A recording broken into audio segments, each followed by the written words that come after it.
আসসালামু আলাইকুম, আমি আশরাফুল ইসলাম আছি আপনাদের সাথে। আশা করি সবাই ভালো আছেন। আজকে আমরা শিখব প্যাকেট ট্রেসারে একটি সিম্পল নেটওয়ার্ক টপোলজি ক্রিয়েট এবং বেসিক কনফিগারেশন করা।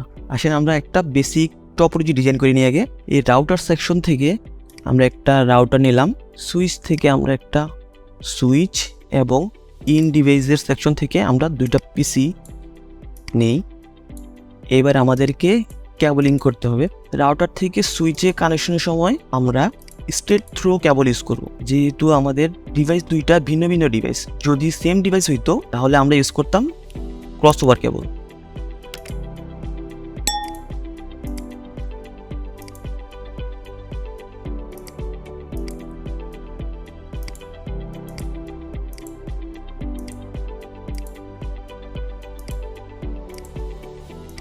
ওকে, আমাদের টপোলজি ডিজাইন কমপ্লিট। এইবার আমাদের করতে হবে বেসিক কনফিগারেশন। রাউটারের সিএলআই মোডে যাই। এই জায়গায় আমাদের ইনিশিয়াল কনফিগারেশন ডায়ালগ আমাদের কোনো লাগবে না, সো এখানে নো লিখে এন্টার দিবেন। প্রথমে আমাদের আসবে ইউজার এক্সিকিউশন মোড। এখান থেকে এনেবল কমান্ড দেওয়ার পর আমরা যাব প্রিভিলেজড মোডে। প্রিভিলেজড মোড থেকে আমাদের গ্লোবাল কনফিগারেশন মোডে যেতে হবে কনফিগার করার জন্য রাউটার।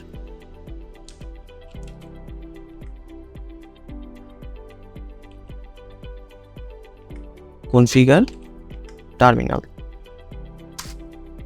আমরা চলে এসেছি গ্লোবাল কনফিগারেশন মোডে। এই মোডে আমরা আমাদের রাউটারের সব ধরনের কনফিগারেশন করে থাকি। এর আগে আমাদেরকে এই নেটওয়ার্কে একটা আইপি ব্লক দিতে হবে।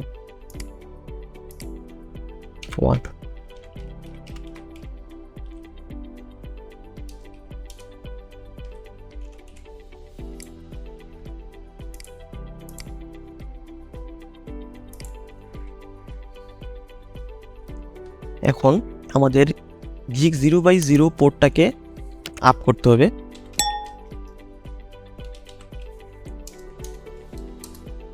নো শাটডাউন কমান্ড ইউজ করে। এবার আমাদেরকে এই গিগ 0/0 ইন্টারফেসে একটা আইপি দিতে হবে। এই আইপিটা হবে আমাদের এই নেটওয়ার্কের গেটওয়ে।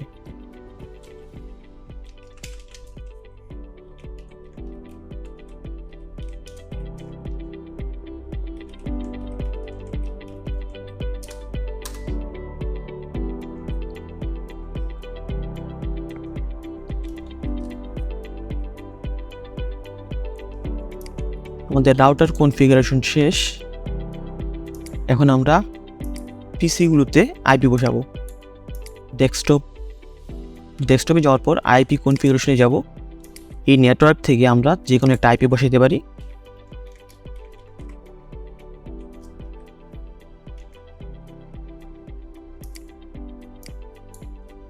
গেটওয়েতে আমাদের গেটওয়ে আইপিটা বসিয়ে দিব।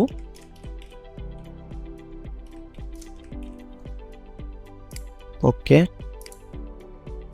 নেক্সট পিসিতেও সেম ওয়েতে আমরা আইপি বসাবো।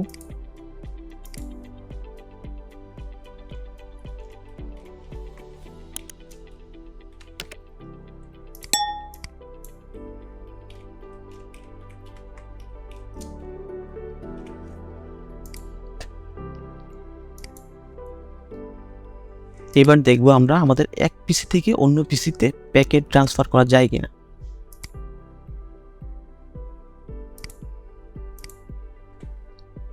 সাকসেসফুল। আশা করি আপনারা এই বেসিক কনফিগারেশনটা ভালোভাবে বুঝতে পেরেছেন। আজকে এখানে শেষ করছি। আল্লাহ হাফেজ।